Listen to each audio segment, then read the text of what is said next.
Evet, herkese merhabalar. Nasılsınız? İyi misiniz? Umarım çok iyisinizdir. Ben o gün. Ben de Orhun. Bugün One Punch Man'in 3. sezonunun 8. bölümünü seyredeceğiz. Bölümün ismi Ninja Tail, yani Ninja Masalı. Geçtiğimiz bölümde en son hatırlarsınız ki Kahramanlar Birliği E seviye, A seviye, yani A, B, C hepsi işte toplanmışlardı. Olabildiğince toplanmışlardı. Ve Canavarlar Birliği'ne artık saldırı düzenliyorlardı. Bir karşı saldırı yapıyorlardı. Bununla ilgili dış tarafı, yani altta bir mağara gibi bir zemindelerdi Canavarlar Birliği. Giriş yapmaya çalışacaklardı. Fakat dış kapıyı A seviye kahramanlar ve A, B, C seviye kahramanlar genellikle tutacaktı. E seviye kahramanlar da bir önden dış kapıyı temizlik yaptılar. Dışarı doğru kaçanlar olursa da işte A, B, C seviye kahramanlar da bunları halledeceklerdi. Öyle bir plan yapmışlardı. Ama göre göre de farklı planları var. Bir tuzak kurmuş kendince. Daha bu tuzağın ne olduğunu bilmiyoruz. Diğer güçlü canavarları da görmedik. Sadece önden bir savaşlar, bir şeyler oldu. Bazı küçük kahramanları tanımış olduk. Küçük demeyelim de ABC seviye kahramanları tanımış olduk. Saitami'yi daha olayda görmedik. Garu'yu en son yenildi olarak gördük. Canavarlar Birliği'nin elinde büyük ihtimal ama hala görmedik. Bölümün ismi Ninja Masalı. Bu bölümde Benim tahminim şöyle bir şey. Ninja Muscle diye çevriliyor tabi. One Punch Man ve Ninja deyince aklıma ilk Sonic geliyor. Tabi. Uzun zamandır da görmüyorduk. Yanlış hatırlamıyorsam en son gördüğümüz sahnelerden biri de canavar etini bir şef misali hazırlayıp kendine bir akşam ziyafeti çekiyordu. O şekilde canavarlaşmayı kabul etmişti. O zamandan sonra görmüş müydük? Hayır. Ben de öyle hatırlıyorum. Şimdi sanırım bu bölümde görmüş olacağız. Ama İşin o kısmını. Ama şöyle bir şey de var. Sadece tek ninja Sonic değil. Aynı zamanda hatırlarsan o Sonic'i gördüğümüz bölümde 2 taneden ninja görmüştük. Canavarlar Birliği'nde dahil olan 2 taneden ninja vardı. Kendi aralarında savaşıyorlar mı, ne yapıyorlardı? Canavarlar Birliği'nde de ninja var. Bir de bize de Blasta ninjaydı sanırsam. Blasta var. Onun için yani farklı ninjalar da olabilir. Emin Ama değilim. ben Sony'yi özledim ya. Bir onu Ben da de görelim vallahi, ya. Ben de vallahi. Hani ben Sonic o çünkü. ilk sezondaki komik sahneleri böyle Saitama'ya kafa tutup sürekli ters düşmesi hoşuma gidiyordu benim. Evet, kesinlikle. O zaman başlayalım. İyi seyirler dilerim. Giriş yapmışlar. Ve hepsi hatırlarsan ayrı ayrı giriş yapacaklardı. Ayrı gideceklerdi. Canavarlar onu yemesin bizi diye uzak duruyor. Yani canavarlar artık anladılar. Bunlarla mücadele edecek. Ha bak, bu Blast işte. Blast da bir ninja. 発信マニュアルはしっかり目を通して僕が作成した地図も入って緊急事態には通話もできますに期待しないように川は深くて広大だから自分の現在地の把握は常にしておくこと敵陣地で迷ったらそれだけで命取りで気をつけてください Herkes kendi başına yani. Herkes kendi götünü kollayacak. Flash flash. 子供を出せ待ってたぜお前がこのルートから侵入してくるのはバレてるんだよ Nereden biliyor? この狭い通路でご自慢のスピードを活かせるかな İşte. İşte bak, bu kadar cool karakterlerin savaşını görmeyi çok istiyorum ben. 決着が早いとはよく言われるがな Bu arada haklısın, yanlış söyledim. Ninja öyküsü aynen. Blast dedim. Blast değil, Flash olacak, evet. Ama bak, bunlar da işte ninja. Hatırlarsan Canavarlar Birliği'nde de ninja görmüştük. Bunlar da Evet, ninja. bunlar ninja. Aynen bak, tam dediğim gibi bunlarla alakalı bir bölüm olacak. Ninja hikayesi. Ama dojladılar. Dojladı. Evet. Çok kararlı. Tereddüt yok. Sonun 44. そうか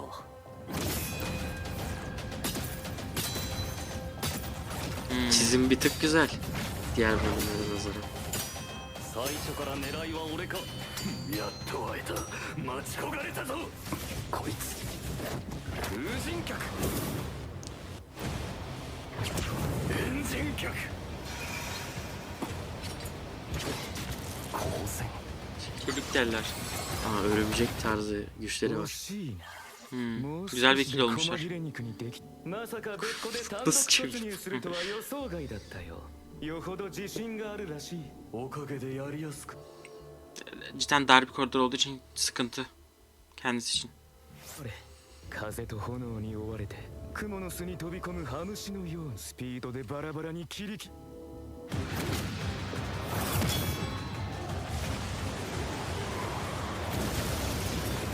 壁ごと削ぎ落としたやはり里までか怪人と手を結んでまで俺を消しにかかるとはなここでは狭いな移動しようじゃないか Sadece Flash'ı yenmek için canavarların güçlerini ele geçirmeye çalışmışlar.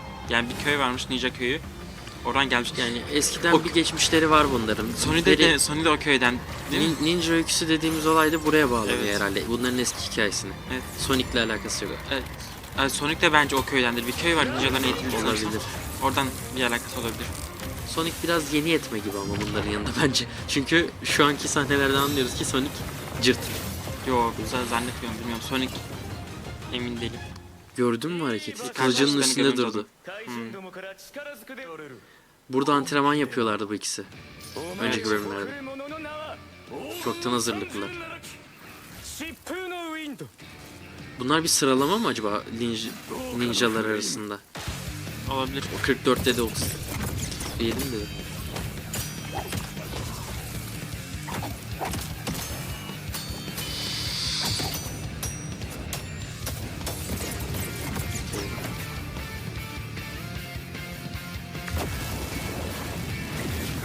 Oo, güzel. O kadar hızlılar ki suyun üzerinde 誰に雇われ dans た edebiliyorlar. 怪人協会を片付けた後でお前たちの依頼主 Canavarların hep sürekli canavar görünümünde suretinde olacağını düşünürdüm. Bleach'te aynı Hollow'lar gibi. Şimdi insan formunda olması da ayrı bir güzellik katıyor bence. Daha Hatırlarsan da güçlü oluyorlar. geçtiğimiz bölümde bir tane adam, yani en büyük güç canavarları arasında dümdüz adam gibi duran birisi daha vardı. Görürüz yine.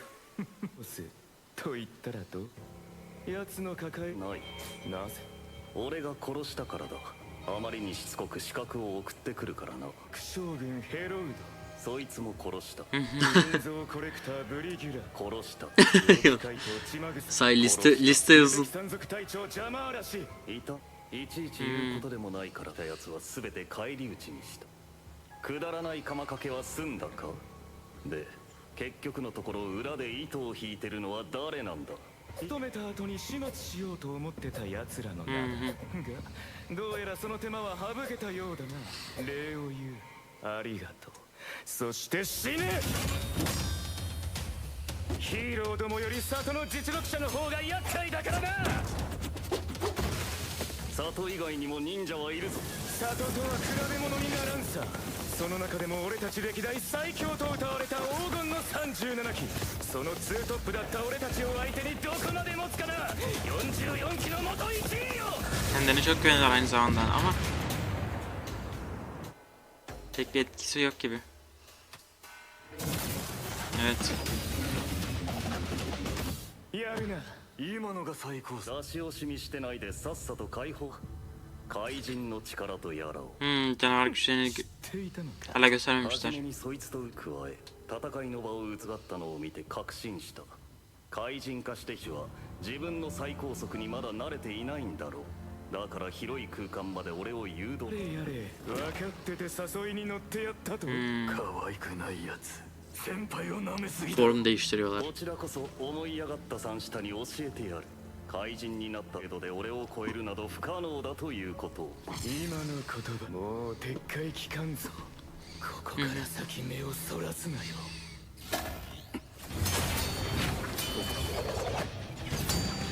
Onu nasıl dojladı öyle? Bir yönden bir arkadan. Tek kılıcı var. O kadar hızlılar ki. カトン三千山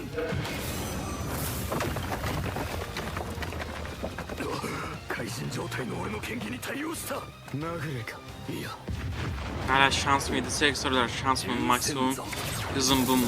Maksimum hızına ulaştım mı? 武器破壊が狙いか遅い脳がノロマじゃ意味ないな俺たちと同じく天才と言われるだけあるそれどころか技術のせいスピードとパワーの振りを強さじゃ俺たち以外の怪人では何も打つ手がないまだ格上のつもりかお前たち Çok konuşuyorlar işte. 疾風のウィンド豪華のフレイムお前たちの技は当然知り尽くしている誰より修行だのはこの俺だからな優秀なやつほど基本に忠実な型を崩さないどんなに早くとも技の型を知っていれば容易にさばけるということだそうか若い忍者としての戦いはやめ Artık canavar olarak savaşacaklar değil mi? 道具も不要怪人としてお前を殺しにかかる。実はそれが一番凶悪なほどに強いんだ。今から起きるのはよりシンプルな圧倒的速度に物を言わせただけの忍びのプライドすら捨てさせたお前に敬意を表して自ら封じてい Şu an た büyük ihtimal iliniyor ただただ Flash. 強引に攻めて Ninja'da saygıları hiç kalmadı. 人間と怪人の性能差を思い知ってくたばれ。さらばだ、先行のフラッシュ。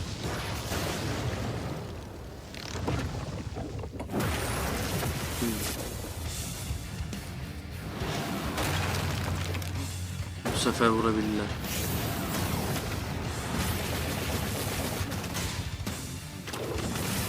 今から逃げられると思うか。落胆させてくれるなよ。 Ama hala dodge yapıyor. Aha kılıcını kaybetti.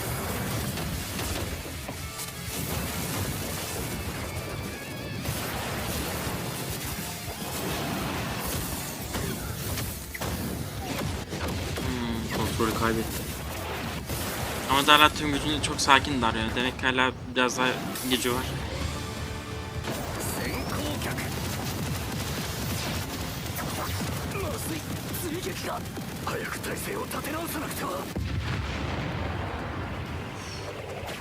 絶技 Kılıç aldı. Oo. 先行山。 Hallettin mi? İcatına baktın mı? 2'ye yardı. Ama canavarlar. ムカつく。さっさと使えばいいもん。二人同時に仕留めるタイミングを探していただけだ。 Hmm. もしあ片方だけ bakıyormuş. でも取り逃がしたら後々面ことになると判断した。俺以外の S 級では王子のスピードに対応するのは難しいだろうか。お前たちの最善策はこの俺と戦わないこと、それだけだったんだ。相手がお前ですか。とことんムカつく。暗殺者は俺たちも奪われ回りたかった。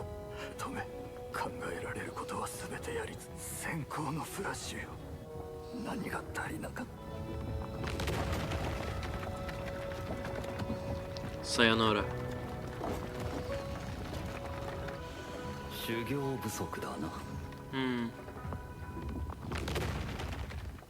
Deneyiminiz yok diyor. O kadar güçlü ki. Ben bu kadar çabuk alt edebileceğini düşünmemiştim. Gerçekten güçlü. Kaç numaraydı? どこだここ。 Flash'ın numarasını bilmiyorum. Kaçıncı sırada olduğunu. Flash. Evet Flash.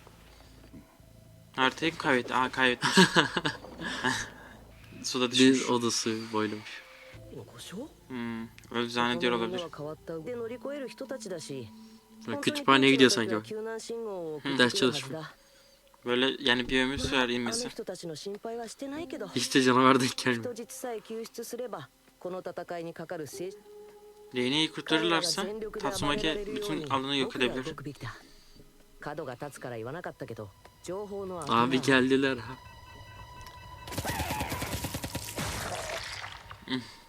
近いすごいなオーバーなほどの耐久テストを重ねたはずのナイト怪人をオロチにやられたないなら機体に残された何か一つでも怪 Kim 人を olabilir 倒すた acaba? めの技術が勘に悪用されたらことだぞああもうまた悩みの種が見つけた Yoksa レーダー探知機で人質の居場所までの生活がすでにマッピングされているあの人はここまで腹を立ててもしょうがない、せっかく正解を見つけたんだ今は İsim 前向きに öğrenemedik. 考えよ evet. う目的地の情報をゲット Ama bir imposter var 焦ら gibi. ず小さい目標をクリアしていくのが体制への近道お前が作っ Aa たの robotunu か。 öldürmüş. 幼稚なお遊び半分と言ったと。ガキは悩みがなくて羨ましいよ。だがな、幹部かここでは中華職といったポジションだな。ではないが、幹部ではないが、周りから一目存在で、ある意味幹部よりも優秀だ。 Yani zeki birisi. Yani まあ yönetim 組織にはいろんなしがらみがあるってことだ。 yönetim ヒーローなんて yetenekleri olan 肩書きに birisi. 目を輝かす少し賢い子供がその気になった結果、運だから不幸な Bence 話 sen だよ biraz kibirlisin. Bana da öyle geldi. 褒め言葉など方が良かったんだ。 Dümdüz yürüyor. 私は勝てんいずれ私がオロチから王の名を奪い取るつもりだ。 Amacı zirveye oturmak. 私はクソ男。鳥の着ぐるみが脱げなくなり気がついたら怪人になっていたもの。童貞、時代の犠牲者よ、ここで死んでもらうぞ。せめて苦しまぬように即死させてやる。 Anı tek çekip geliyor. Bana da あんたが喋ってる間にワイヤーを射出して貼っておいた。この薄く透明なフィルムは耐久性を発揮するんだ。筒状に巻いて持ち運べるし、飴も包んでおく。名付けて見えない壁。そのまますぎる？イライラシールドの方がいいかな。あんたとはまともな会話ができそうだしにして道案内させる方法もあったんだけど、心が悪いんだ。 Dalga geçmeye pek hoşuna gittiğini ben de düşünmüyorum. Ama üzücüymüş ya. のはいいけど、本当に優秀なら怪人協会なんかに所属するはずがない。 Tavuk kıyafeti giymiş bir insanmış. ありがとう。これで少し落ちた。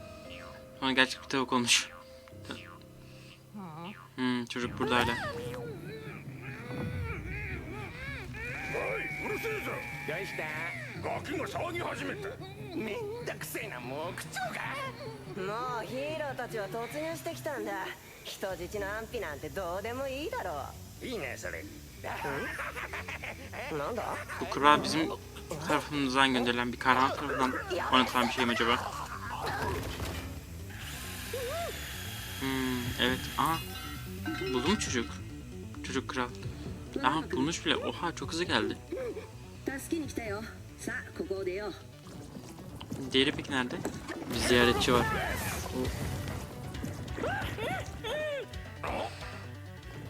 毒ガスが効かないタイプがいたか。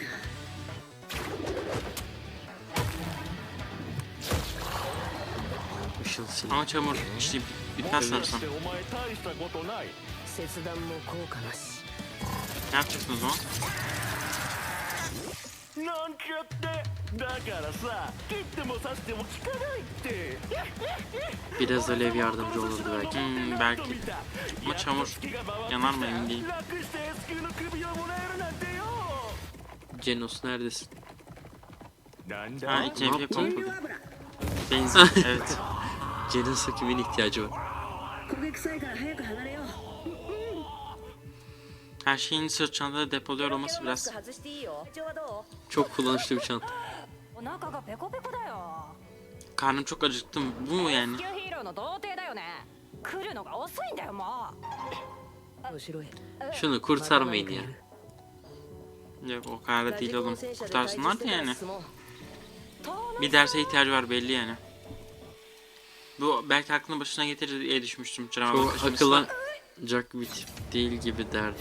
ヒーローですね名乗らなくて結構すぐ排除します Aa, göz tanıdık geldi mi? Blast'ın gözü. Last. Değil de şey zırhlı Ha, zırh şövalye. şövalye. 無力化装置。 Değil 虫かごくん。 emin değilim zırh şövalye mi? Öğrencisi. Tek göz var ya 高 zırh 圧 şövalye 電 demeyelim. 線の檻に封じ込めて強制停止信号を送り続ける。う。いいね。あのロボット持って帰りたい Robot な。 olduğundan emin miyiz peki? Çok mekanik bir sesi var. って怖い。わがまくん Çift 下がって。 kılıç kullanıyor. くそ。 Mekanik アイテムの samuray. 消費が激しいけど。出よ。中堅かませ犬マン。23号、24号、25号。合体。 Beyblade oynuyor sanki. Piramit yap. 狂犬かませケレベロス。強そうじゃん。 Bu Power Rangers ロ oldu. ボット対決だ。そうだね。犬程度の人工知能と一緒にされる Bayağı güçlü gibi ama. ベイシェルミサイル。鳥持ち弾頭。どうも犬が機械電パンチ。いいぞいけいけ。わがんまくん逃げるよ。あ、いいから急いで。ちょっとなんで。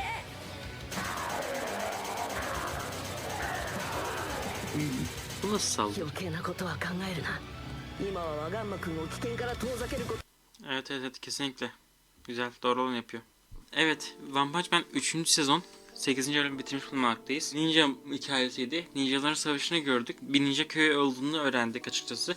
Umarım Sonic'ten de bu ninja köyle alakalı bir bilgiler alırız. Sonic'le belki de Flash'ın karşılaşmasını görürüz. Bu ilginç olabilir. Sonic'ten bayağıdır haber almıyoruz. Garu'dan da haber almıyoruz. Aslında haber almadığımız çok fazla kişi var. Saitama içeri girdi. Saitama ne durumda? King'ler ne yaptı? Çok fazla bilmediğimiz şey var. Şunu da söylemek isterim. O Zırhlı Şövalye bu arada bayağı güçlü. Zırhlı Şövalye ile ilgili haber alamadık hatırladığınız gibi. Yani 3 sezon boyunca hiçbir haber alamadık. Sadece kayıp olduğunu biliyorduk. Acaba taraf mı değiştirdi Zırhlı Şövalye? Yani Zırhlı Şövalye. Hiç haberimiz yok. O mekanik parçaları gördü ya. Kral çocuk mu ne işte ismi? İmparator çocuk. İmparator çocuk. Acaba Zırhlı Şövalye onların canavarların tarafına mı geçti? Senin fikrin var mı? Yani ben şu hani çok merak öğesi devam ediyor ya. Bazı animelerde şunu görüyoruz. Savaş sahnesi olsa bile bir anda sahne kesiliyor ve diğer olayların akışı da aktarılıyor. Çünkü hikaye bir konuda belki orada bağlanıyor olaraktan bize bunu gösterebiliyorlar. Ama One Punch Man'de bu şekilde değil. Bir olay var. O olay bitene kadar biz onu izliyoruz. Sonra artık başka bir bölümde o bambaşka meseleleri ele alıyoruz. Tamamen hani böyle hani olaylar ve durumlar vardır ya, durumları ele alan bölümler paylaşılıyor. Bir de şunu gözlemledim. Bu ninjaların savaşında yine görsel efekt konusunda bir tık daha ilerlemişti. Diğer bölümlere göre daha güzeldi. Ama mesela mekanik sonunda samuray gibi bir şey geldi ya mekanik. Onunla yapılan savaşta birazcık daha efektler dandik gibiydi. Herhalde yapım şöyle bir yol izliyor burada. Uzun sürecek ve etkili olacak savaşların birazcık daha bütçesinden kısmıyor ama geçiştirmelik böyle ilk karşılaşma bir sonuca bağlanmayacak olan karşılaşmalarda birazcık daha kısık bütçeyle hareket ediyorlar. Son olarak eklemek istediğimde bu ninja dönemleri var anladığım kadarıyla. Gördüğümüz iki canavarda üst dönem ninjalardı. Flash onların birkaç alt dönemiydi ve bence Sonic de Flash'ın da alt dönemi. Yani yaş itibariyle ve tecrübe, güç itibariyle diğerlerinden çok daha aşağıda olduğunu düşündük canavarsız formuyla birlikte. Yani bir noktada bence de senin dediğin gibi hikaye bağlanacak ancak hani tanışıyorlar mıdır bilemiyorum. O kadar çok farklı şeyler anlamışız ki. Ben dönem olarak hiç düşünmedim. Dönem Çünkü dedi. 37 38 ben 38'inciyim ben 37'inciyim diye ben anladım. Ben başta Sonic bir de zaten canavarlaşmayacaktı. Sonic çünkü kendi zaten canavarsız zannediyor. Kendim artık daha hızlı, daha güçlü hissediyorum falan demişti. Ama sadece kilo vermişti yani o kusmasından bilmem nesinden dolayı. Sonic canavarlaşmayacak zaten. Benim görüşüm o şekilde. Sonic böyle kalacak. Zaten iğreniyor da o şeyden. Canavar meyvesinden mi neyisinden işte bundan. Sonic canavarlaşacağını düşünmüyorum. Sonic de aynı şekilde o köydendir benim görüşüm. Köyden olabilir, ninja köyünden olabilir. Hatta bununla ilgili daha önce sanki bir şey duymuştuk ama emin değilim. Çünkü Sonic eğitim görmeye, Saitama ile her savaşta eğitim görmeye bir yere gidiyor ya. Öyle bir şey sanki bir şey demiştim ama şu an hatırlamıyorum. Ya ben şu yüzden o sınıf olayı olduğunu biliyorum. Çünkü biz şuradayız 37'deniz. Biz o ninja köyünün altın grubuyuz, altın jenerasyonuyuz gibi bir cümle kullanıldı o Flash'la yapılan savaş esnasında. Yani böyle bir kıyas mevzusu vardı. Orada anladık esasında ben yanlış anlamadıysam tabii. Bazen savaş sahnelerini gözlerini kaçırmamak altyazıyı yani ben bu şekilde anladım. Ben çok farklı anladım ama emin değilim. Tekrar bir bakarız, tekrar bir araştırırız. Bunun dışında katılmıyorum bu arada. O Flash'la o iki ninjanın savaşı var ya. Orada efektler yine iyi değildi bence. Sadece farklı renkler kullanılmış o kadar yani. Çizgiler falan konulmuş böyle çizgiler yuvarlak mesela çok hızlı davranıyorlar gibisinden gösteriliyor ya. Orada sadece yapılan şey şu.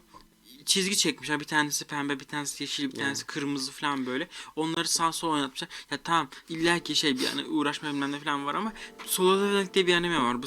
Geçen senenin bu senenin olmuştu mesela. Kıyaslama yapıyorum. Diğer bir iki tane daha gördüğüm anime vardı. Kıyaslama yapıyorum. Mesela Demon Slayer atıyorum. Çok fark var. Çok fark var. Bir de bu biz çıktığı gibi seyrediyoruz neredeyse One Punch Man. Çıktığı gibi seyretmeye çalışıyorum.